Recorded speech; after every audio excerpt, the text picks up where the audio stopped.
I was born on the fringes of a barren, wind-whipped moor, where the earth itself seemed cursed and the skies perpetually bruised. In our small 18th century farming community, legends of a vengeful spirit were as common as the bitter wind that howled through the heather.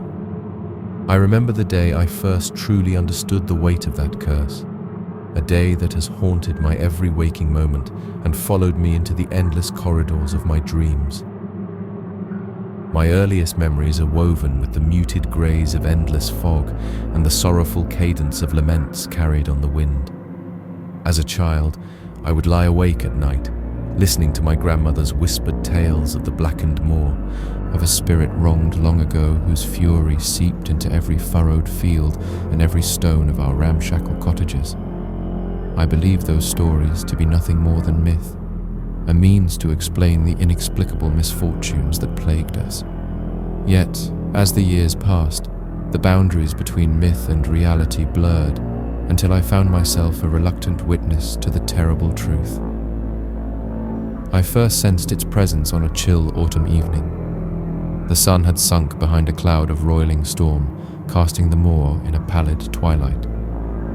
I was returning home from tending to the sheep when an oppressive silence fell over the land, a silence so profound that even the wind dared not stir the withered bracken. My heart pounded in my chest as I approached the old stone cottage where my family had lived for generations. The door creaked open by itself, revealing a darkness that seemed to breathe with a life of its own. I hesitated on the threshold, feeling as though unseen eyes were appraising my every step, and then, in a sudden burst of courage, I stepped inside.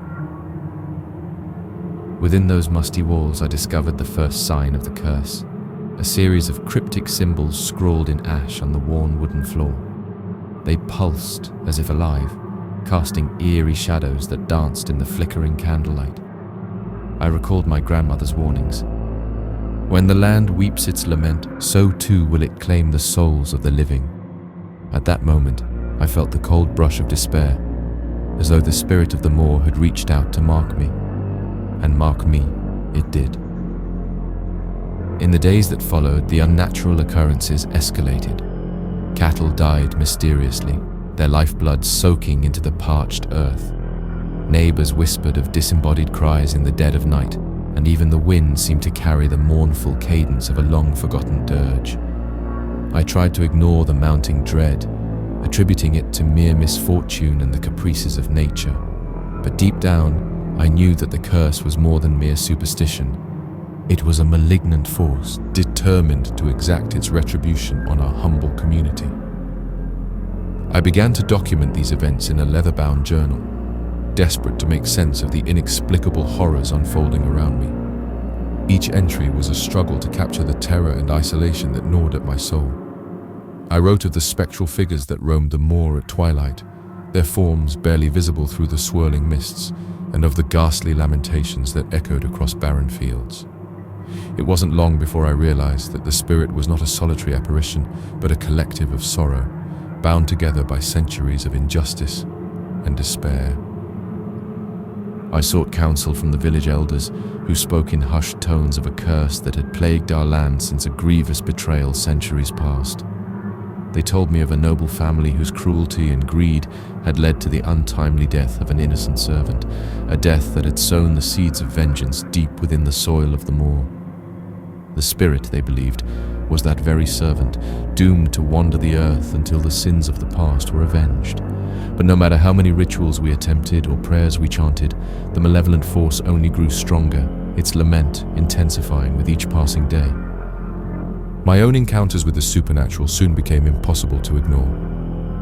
One fateful night, as a harsh winter wind battered the cottage windows, I awoke to the sound of soft weeping echoing through the corridors.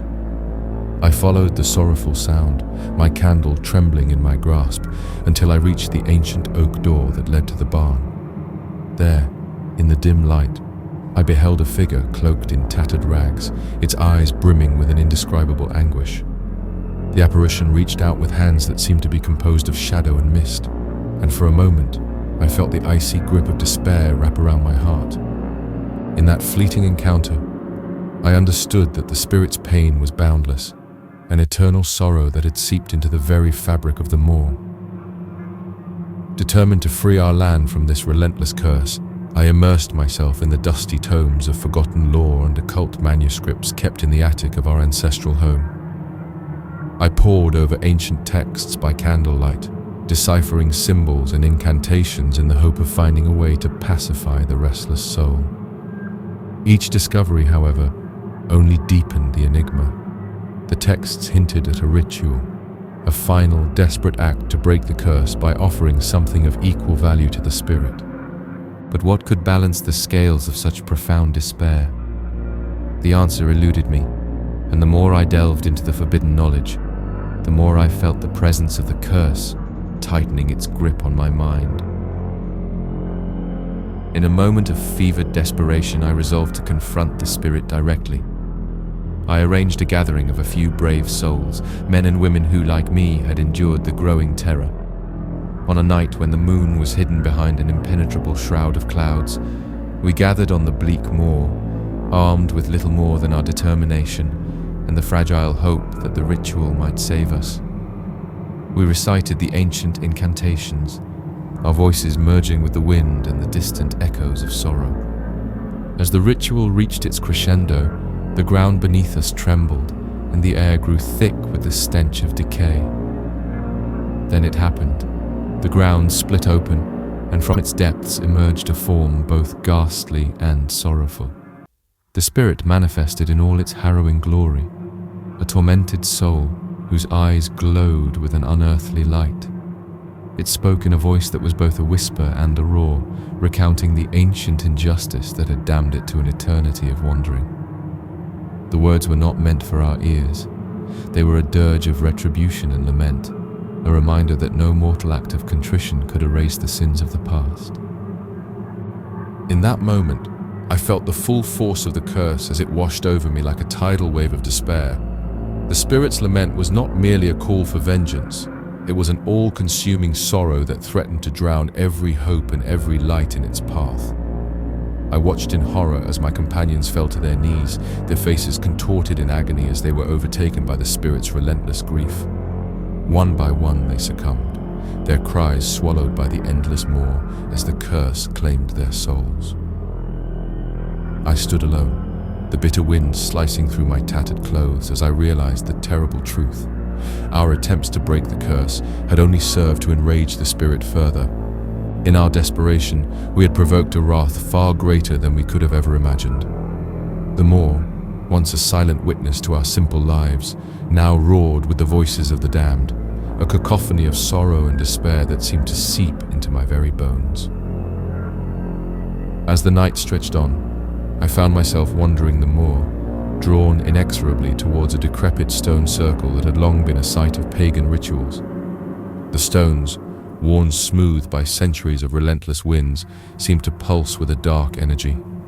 I knelt before them, my hands trembling as I clutched the journal that now served as the record of my tormented soul. In that moment of solitude, with the spectral voices of the past swirling around me, I felt the full weight of our collective sins. I whispered apologies into the night, not for my own transgressions, but for the unending sorrow that had been passed down like a curse from one generation to the next. Time lost all meaning as I lingered on that desolate moor. Days bled into nights, and the boundaries between the living and the dead blurred. I witnessed visions of the past, a vivid tapestry of betrayal, suffering, and a single desperate plea for redemption that was never answered. I saw the ghostly figure of the wronged servant, her eyes brimming with tears that sparkled like dew in the moonlight, and I felt the crushing despair of a spirit condemned to wander for eternity. It was as if the moor itself was alive, mourning the endless cycle of pain and sorrow that had defined our existence. In the cold, unyielding silence of one particularly harrowing night, I made a final, fateful decision. I would attempt one last ritual, a desperate bid to appease the cursed spirit, even if only for a fleeting moment of peace. I gathered the remnants of my shattered hope and the few scraps of ancient lore I had managed to salvage.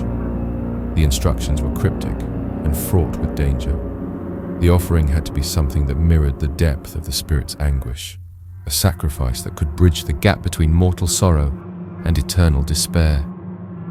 With trembling hands, I prepared what little I had, a simple token of my own broken heart, and set out into the moor beneath a sky shrouded in oppressive gloom. The ritual took place at the heart of the stone circle, where the wind carried the lament of centuries past. I chanted the archaic verses, each syllable a prayer against the darkness that had consumed our land. The ground trembled beneath me, and for a brief, terrible instant, the air shimmered as if the veil between worlds had grown thin. I felt a presence behind me, a silent witness to my desperate plea. Turning slowly, I met the gaze of the spirit. Its eyes, filled with endless sorrow, bore into my soul as it regarded my offering with an expression that transcended both mercy and malice. In that final moment, time seemed to slow. I could see the pain of countless generations reflected in those eyes, a ceaseless sorrow that no mortal act could ever mend. The spirit's lament swelled, a crescendo of despair that drowned out every sound. I felt my own heart shatter, not in pain but in an overwhelming recognition of our shared, inescapable fate. The ritual which I had believed might grant us salvation instead sealed my destiny. The spirit drew closer, its form enveloping me in a cocoon of shadow and grief, and I surrendered to the inevitable darkness. I awoke long after, or so I believed, to find myself drifting among the ruins of what had once been my home. The moor stretched endlessly around me, its mournful beauty unchanged by the passage of time.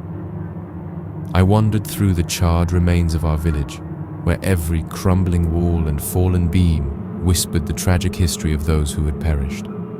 In the distance, I could still hear the faint strains of the spectral lament, a reminder that the curse was far from lifted. The blackened moor, with all its desolation and sorrow, had claimed us all. Now, as I pen these words by the dim light of a guttering candle, I can no longer tell where my story ends and the curse begins. I have become a part of the endless lament, a solitary soul wandering a land forsaken by hope. The spirit of the moor, that eternal embodiment of grief, lingers in every shadow and every whisper of wind. I have seen the face of despair and know that no mortal act can sever the ties of a legacy steeped in anguish.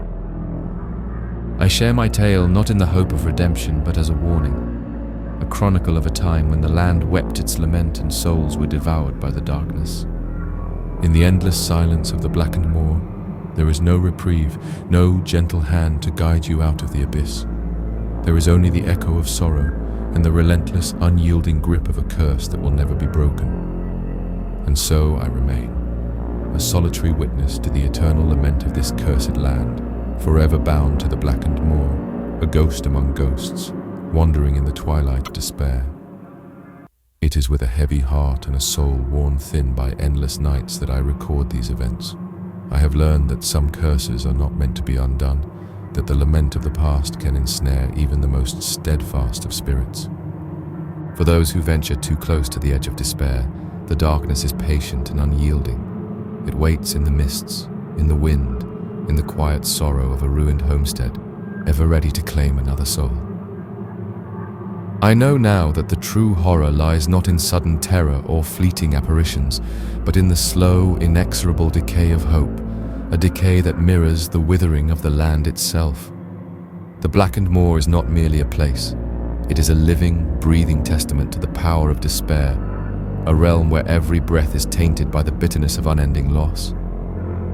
In every corner of this accursed moor, the past is alive, and its lament echoes for all eternity. If you should ever find yourself wandering the moorlands on a bitter night, listen carefully to the silence. For in that silence, you may hear the ghostly chorus of souls long lost, each note a mournful reminder that some curses are eternal and some wounds can never truly heal. I have become that lament. My words, now inked on fragile pages, are my only testament to a life claimed by sorrow, a life spent wandering in the twilight of a land that forgot how to live. And as I write these final lines, the wind carries a familiar refrain, a whisper from the heart of the Moor, an echo of eternal lament, a promise that I too shall never escape its grasp. So ends my chronicle, not with the hope of dawn, but with the quiet acceptance of endless night.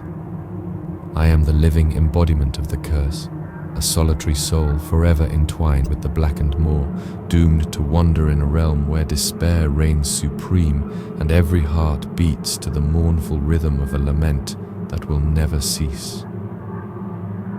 Thus, my confession becomes one with the curse. I write it in the hope that some distant traveler might heed the warning, though I know deep in my soul that the moor's darkness spares none. In its relentless embrace, all things fade into a sorrowful memory, a legacy of grief and despair, eternally bound to the lament of the blackened moor.